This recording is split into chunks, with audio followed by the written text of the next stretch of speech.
You are listening to the Hiking Radio Network, where we talk the walk with shows by hikers, about hikers, for everybody.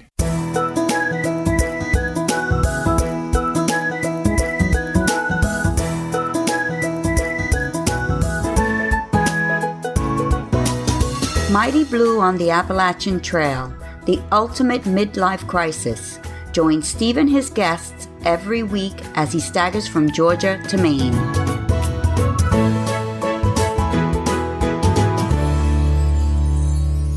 Hey guys, good to be back with you all again. I'm sorry that I'm releasing this late on Thursday evening, but the Smokies have been, let's say, very challenging when it comes to cell service. I've tried my hardest to post on Polar Steps and on Facebook. Managed to get up my fundraiser for Parenting Matters this morning, but really it's been very patchy all the time we've been in the Smokies. The last time we met, I was heading for the Smokies and they haven't disappointed me.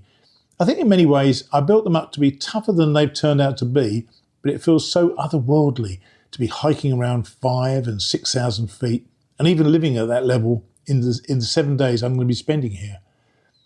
I know those of you out west think that 5,000 to 6,000 feet is nothing.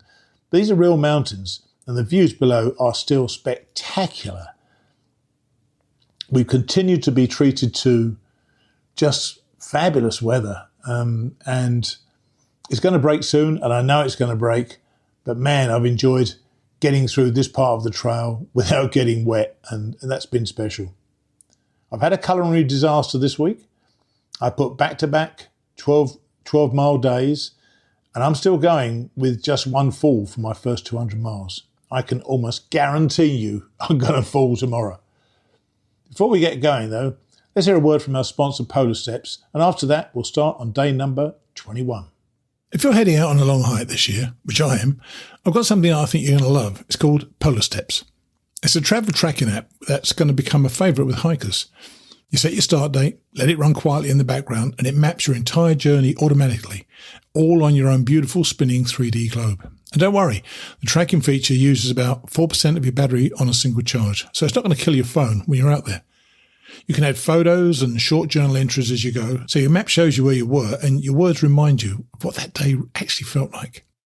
There's a light social layer too. Family and friends can follow along, or you can keep it completely private. As every hiker says, hike your own hike. And when you're done, you can relive the whole thing in the app or turn it into a stunning coffee table book with your route, stats, photos and stories. And did I tell you that it's entirely free to download and use? The only time you'll be paying anything is if you decide to turn your trip into a book. That's Polar Steps. Track it now, treasure it forever. Day 21, a Nero day. Fontana Dam Visitor Centre, southbound to the Marina, a 2.1 mile day. I'd left off at the Marina the previous day because I was too darn tired, to be honest with you, to keep going. The downhill out of Fontana Dam is quite challenging. And it was nagging in my mind that, on the Monday morning after I'd had my 0 day, I would have had to do that 2.1 miles, and then I would have had to do even more miles as I tried to trudge up into the Smokies and get myself eventually to Molly's Ridge Shelter. So as I say, I'd intended to have a complete break on the Sunday, but Jeff gave me a card for Fred, who's a shuttle driver, and Fred kindly kicked his Sunday plans for $30 and agreed to pick me up at the Marina and take me back to Jeff's after I'd done the short hike from the visitor centre, past the Fontana Hilton, back to the Marina. I wanted to do this so that Smokies day would really have been so difficult for me to do that 2.1 miles and then up to the start of the Smokies and then all the way up to Molly Ridge. It would have been a 14-odd mile day, and I really would have struggled with it, and I probably wouldn't have made it. And I didn't want that because I really wanted the options that getting to Molly's Ridge really gave me. The Fontana Hilton is somewhere I've never stayed at, actually. I've stayed at the lodge in the past, and now I've stayed at Jeff's and Cynthia's. But it's a nicely constructed shelter, and I'm sure it's a great place to stay. And apparently there are showers there as well. And as I was walking past on the Sunday morning, there were loads of hikers out there because there was some trail magic there, which of course is going to attract everybody. I didn't feel like I could justifiably the claim I was through hiking because I had my day pack on. So I quietly went past, said hello to people I knew, and just carried on down. And of course, it was really simple, the hike, with just a few mild ups and downs on my way before getting back to Marina 45 minutes before I'd asked Fred to pick me up. So with that 45 minutes to spare, and really I told him 10:30 because I thought, well, it probably won't take me that long, but I'd rather have the leeway. I don't want him hanging around. And so I wandered down to the marina and helped myself to a cup of free coffee and looked out over the water, which was a pretty splendid start to a Sunday morning. Fred turned up on time and smoked relentlessly all the way back to Jeff and Cynthia's place. Fortunately, he had the window open, and I probably stank anyway, so fair's fair, I suppose. Once I was back at Jeff and Cynthia's, Jeff drove me and two others into Robbinsville for our resupply. They had an Ingles.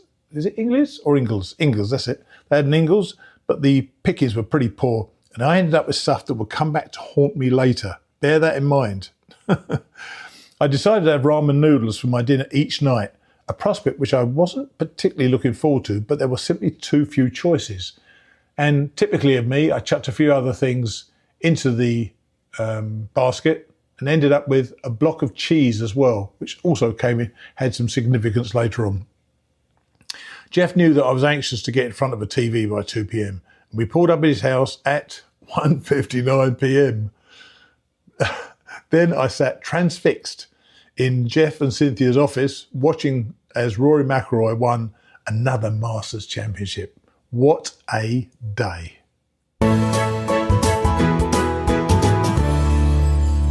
Day 22, Fontana Dam Visitor Centre to Molly's Ridge Shelter. An 11.2 mile day, mainly uphill. The walk from the visitor centre was way longer than I thought before we got to the trailhead. You walk across the dam first, which is a really impressive sight as well, looking out over the Fontana Lake, and you can see the Smokies looming to your right. And from my memory in the past, there's a slight incline, but this seemed to be climbing quite fast, quite a lot, in fact. And you turn right and you enter the Smoky Mountains National Park. You keep going up, and it must have been, I don't know, half a mile, maybe a mile from the turn till we actually turned then off into the woods. It surprised me, and really, I didn't really expect that, and I'm really more and more worried then about the climb I've got to come. But frankly, I coped really well for the first couple of miles, and I saw two deer right in my path. They ran away before I could put up my camera. And I later learned in camp that there had been a couple of babies with a mama bear quite close to that beginning. And one of the guys from the Warrior Expeditions who are out here, he sat about, 50 yards away, watching them playing. He said the mama bear knew he was there. He was filming them, and he showed us the film later on. And what a privilege it is to see a bear so early in the Smokies. By the way, spoiler alert, I still haven't seen one on this trip, although I've seen people who are actually watching a bear, and I'm watching them. I can't see the bear they're talking about, but maybe it's my eyesight, I don't know. And one of the things about hiking, which I know many of you probably know, is that the problem is that I'm constantly looking at my feet. So I'm not really looking around that much for things that are going to be there. A guy called up with me later on and he said, "Did you see that bear trap?" It was right by the side of the trail and I never saw it. So it's pretty poor actually. But I just have to look at my feet. And by the way, also, I'm 200 miles in now, although this isn't as much as 200 miles, day 22, but I'm now over 200 miles in and I've only fallen over once, which is amazing for me. I think I may have built the Smokies up in my mind as being a real step up in terms of hard work and hard climbs, but really it wasn't. It's definitely a stiff climb to get into the Smokies, but in my view, it is nowhere near as difficult as the hike out of the NOC, which I talked about the other day. That actually threw me a bit because the I hadn't remembered the NOC hike. I often say it's a pretty stiff hike out of the NOC, but in my mind, it wasn't as bad as the Smokies. But I'll tell you, that's a complete reversal. The NOC is far worse, and getting to the Smokies was fine. And in my mind, I've been expecting the Smokies to be much tougher, partly because I felt that, I'd struggle so much between the NOC and Fontana Dam, but I was pleasantly surprised how I managed to climb that relatively well. Of course, it's not to say that I flew up. I still stopped regularly, and my system of getting up mountains is honed in now, and it's working, but it still makes me very, very slow, unfortunately. And I did take quite a long time to make it to Molly's Ridge Shelter. So I felt that it was quite an achievement to make it that far. I nearly bailed at a tent site a few miles before the shelter, but reaching Molly's Ridge gave me more options on my next few days, and I've got to tell you, it made me feel a bit more confident about my hiking, because at the end of the day, I'd done it, and it was nearly 11-mile day, nearly a 12-mile day. Now, I had a bit of an adventure with my first ramen expedition on this hike, and if you're of a nervous disposition, you might want to skip forward a couple of minutes. I planned to add a few things to the ramen, and I picked chicken from one of those packs, which would have been fine. That would have been no problem at all. But if you remember, I bought a hunk of cheddar cheese, half of which I'd eaten at lunchtime. But I still had a massive, great lump left. And I thought, well, it's looking a bit sweaty now, so I'm not entirely sure that that's going to be great. And, certainly won't be edible tomorrow. So I'll chuck it into my ramen. and it melted it. And about an hour later, it came back to haunt me. I'm not one for being... I'm worried about how much detail I can get into here. I was talking to one of the women there, just chatting away, and I suddenly felt this thing welling up inside me. I said, I'm going to have to move off. And I walked, 50 yards from the shelter. And I projectile vomited so much. The colour, the sticky cheese, the ramen, it was awful. And I just felt desperate. And also, of course, I lost all the nutrition I should have been eating that day. So that was gone as well.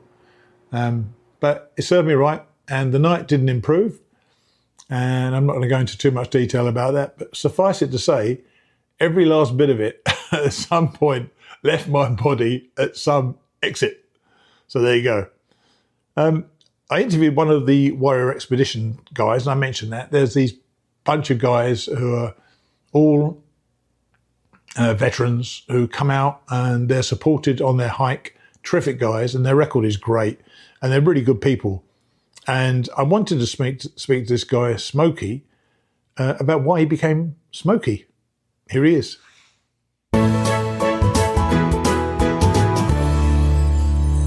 I'm sitting here at Double Spring Gap Shelter with a guy called Smokey, and a number of people get the name Smokey, but man, this guy has got a good reason for it. Firstly, tell us what your real name is, and then tell us how you got Smokey. So my real name is Doug Moore. Yep. I was hiking day 4 going into Blood Mountain before the climb out of there. And I noticed a guy was smoking a cigarette on a log about 300 meters away from me. And by the time I got up to him, he already moved on. But the log that he put his cigarette out on was smoking pretty bad. I took a quick little video of it. And by the time I turned the video off and grabbed my water off, it was in flames. Wow, that was lucky. I mean, it would have been another 2-3 minutes. It would have been a forest fire that you cannot stop because of the winds we had that day. Was 20 plus. So did you speak to him about it? Did you see him later? I did see him later. I showed him the video and he was ashamed. It says it never happened before and all that stuff. So hopefully... I got bitten by a dog. The hiker's owner said he's never done that before. Yeah. Correct. So hopefully he realizes it doesn't take much to start it and he'll be more careful smoking a cigarette. Just throwing a cigarette away. Man, that is That's kind of and it wasn't he throwing it. He put it out on the log, and the ash broke off into the crevice of one of the cracks. Wow. And that's what caught on fire. And what's more, you lost all your water there to put it out. Luckily, there was water where I saw him, only about a half mile away. So. That was the result. Not too bad then. So you're out here with the Warrior Expeditions. Tell me about that. So it's a nonprofit that selects about 20 combat vets a year to hike the Appalachian Trail. Right. They also do 2 other main things. It's a Mississippi River and then Bike Across America. You didn't fancy either of the other 2 then? I was planning to do this regardless before I got picked up. Perfect. So I got notified in January that I got picked up. So I joined their expedition, and here I am. So tell us then, because you were telling us back in the shelter just now, you don't get your gear until virtually the day you go, do you? So how do they work that out for you? You know, the stuff that fits you and stuff like that. So they've been doing it for 15 years. So they have the method down, and the gear they use is gear they know will work. It's not what's just donated to them. Right. They hand select the gear and the companies that donate to them. So they know the gear is good, and they fine tune it before you get on trail. They have some extras where if they have to size you up or down, they can. And how's your gear worked out for you so far? So far, it's holding up perfectly, and so you had to bring nothing yourself. I'm about to point out that you have bought, same as me, a chair. Tell us about your chair. Yours is better than mine, definitely. It's a Big Agnes chair. Mm-hmm. It's one of the sport companies, the sporters, that we got our tents from, our sleeping bags from, and all that stuff. Right. But it's frowned upon to bring a chair because it's extra weight, but it's the back support for this guy is well needed. Do you know what? People don't understand until you start sitting on it, looking comfortable on it, do they? They really don't. They're like, all you need is a sit pad on the log, and it's like, well, that's for you. That's not for me. Definitely not for me either. So, how's it going so far? Are you enjoying it so far? Is it so far? Because you wanted to do this anyway. I was going to do it anyway. I had to wait till my daughter could drive to help out around the house. Right. So I was planning to do it this year, and surprisingly, my body's holding up better than I thought. Is it what you thought it would be like? I thought it'd be cooler at this time of year. It's really warm. It's pretty hot. We're going through the Smokies, and someone said it's 80 degrees today. It feels like it very, very well could be today as well, doesn't it? And we're 5,000 feet up in the air, so imagine what it's going to be like in Virginia in the middle of the summer. Yes, that's my biggest fear is the heat and not having enough water. Right. Now, we're not necessarily going to follow up on this, or we may do, because tomorrow you've got a bit of a plan. We've stopped to 4 miles or 2 miles short of... We're 2.5 miles short of the highest point on the Appalachian Trail. Yep. So I plan to leave here around 5:15 to go up there to waking everyone up. I'll try to be quiet. I know you will. And go up, hike up there and get the sunrise. Wow. So what time is sunrise up there? Do you know? I believe it's right around 7. And you're leaving 5:15 to do how many miles? 2.5. That's not bad. Yeah. Wow. If only I could get up a bit earlier and leave camp a bit earlier. I'm going to wake up at 4:30 and I'm going to pack up as quick as I can because I rather get there early and have an extra time up there because it's a good climb out of here. Yeah. Well, thanks for talking to us and thanks for saving the hike for a number of people by putting that bloody fire out. No problem. Thanks. Day 23, Molly's Ridge Shelter to Derek Knob Shelter, a 12.1 mile day. This was a really tough day for me. I did not need a 12-mile day after that night. And, you know, my woes continued throughout the night. And by the morning, I felt completely drained, literally and figuratively. I hadn't slept well, and the mere evacuation of all my calories and nutrition the previous night left me in a significant deficit.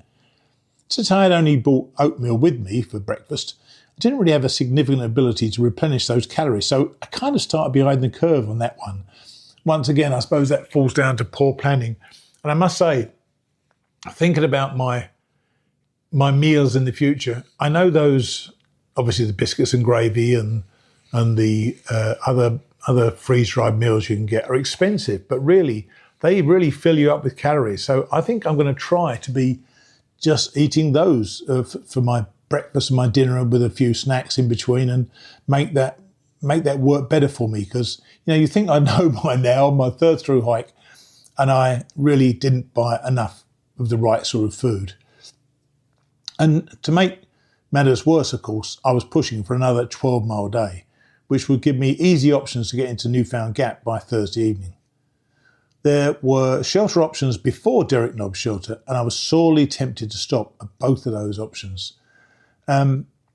Because being an older hiker, and in fact, everybody needs this, but I really need to be functioning at the top of my game on these mountains. And I just simply wasn't.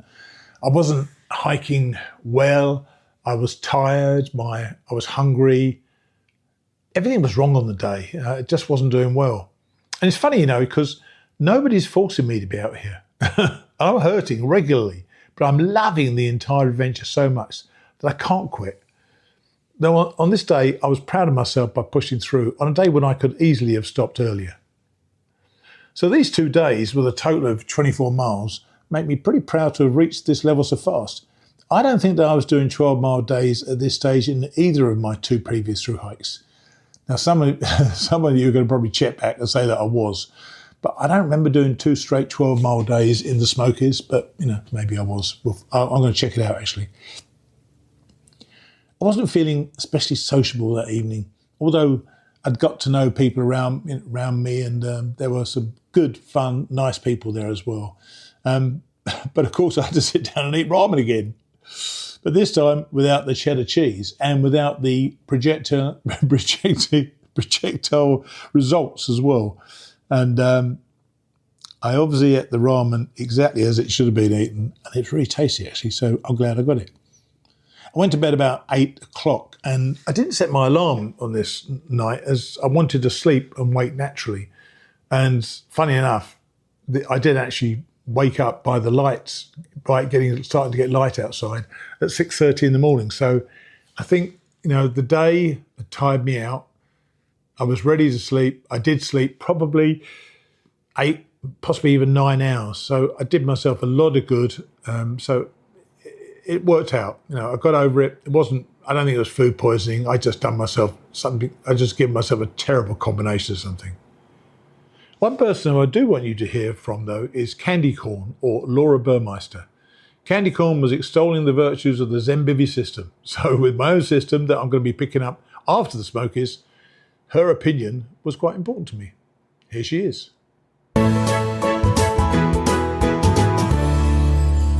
So we've got Candy Corn here today. What's your real name, Candy Corn? Laura. Laura, okay.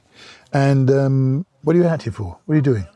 I am attempting a through hike of the Appalachian Trail. You didn't sound convinced earlier on, by the way. Oh, no, I'm not convinced. All right, why not? I have to work on my head every day and just do one little step at a time. And how's it going so far? I love it. Yeah? I love it. What do you like about it? I like the people, and I like just every day is a new day in nature. Every day the trees and the plants and everything changes every It's all day. changing, isn't it? It's all Every changing. day. Especially through the Smokies, we've seen lots of wildflowers now, haven't we? Yes, just the fields for miles. That's Just a for miles. Is Special beautiful. treat. And how you coping with it physically?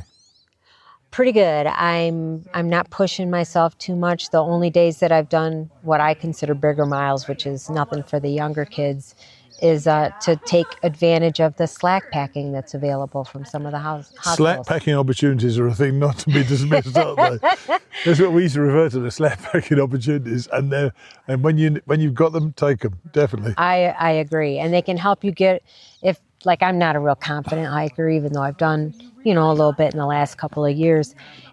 Just having that opportunity makes me know that I can do more miles. Yeah, it definitely helps. There's no question. All this bullshit about you got to take your bag all the whole time is nonsense. You need to take what you need to take that day. For sure. That's all you need. Yes, and I know that my body's not going to get ready for the trail as fast as other people's either. So I have to consider all that. Same here, yeah. We're about 135 between us, so. So it's not great, is it? I'll take it. I'll take every year. There you go, right. So one of the reasons I wanted to talk to you was, by the way, why candy corn? Because of a pair of socks that I was wearing when I was in Virginia doing the Virginia Triple Crown.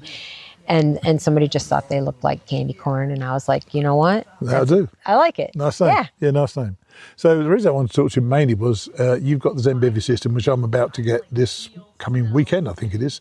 So tell me what it is about it that attracts you and why it works for you. Well, the first time that when I was on trail last year, I had I don't know what, the mummy style. Yeah.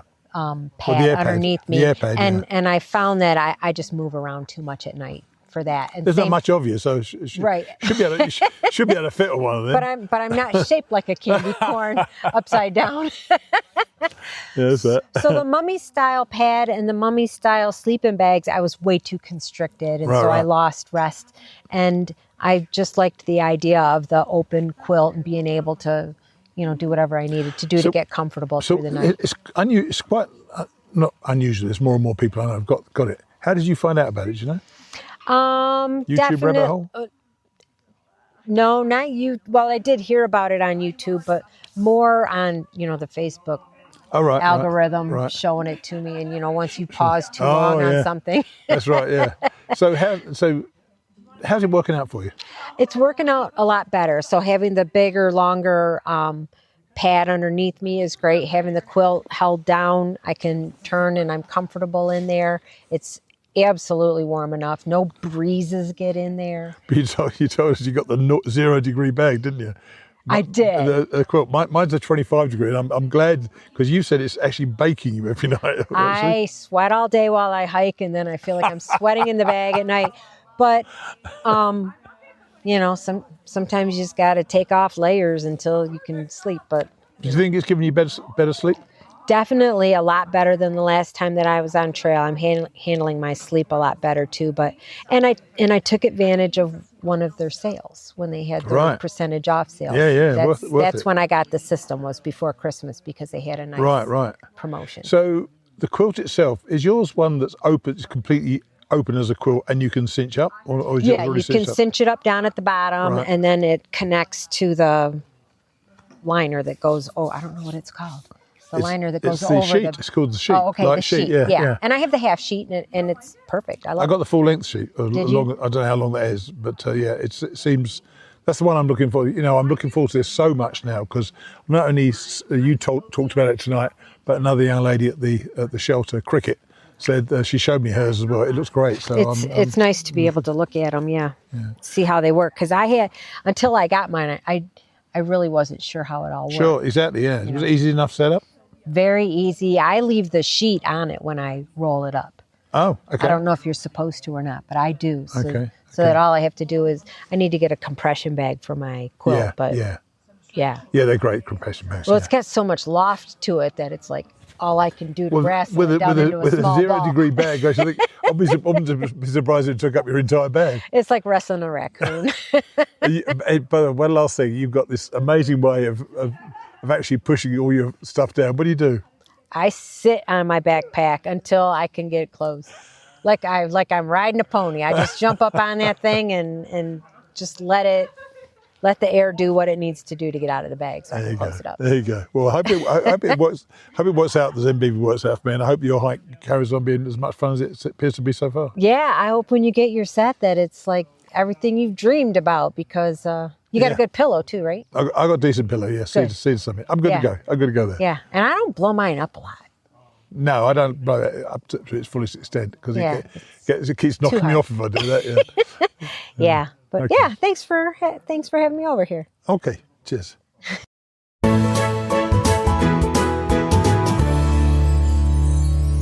I know it's disappointing to some of you when the podcast doesn't come out on time, but really, Smokies have their own rules when it comes to cell service, and I just can't fight them. I'm sure you understand, and you forgive me for it, but I'm trying my hardest to get as close to the release dates as I can. I'm still hoping to be able to get Monday's episode out on time. But all I can say really is it will come out sometime on Monday, because Dana's coming to visit me and I'm taking a 0 on that Monday. I know that we're talking currently about days 21 and 23, but I'm actually 2 days ahead of that and have passed 200 miles. And do you know what that means? That means I've got less than 2,000 miles to go. Piece of cake. I'll see you next week.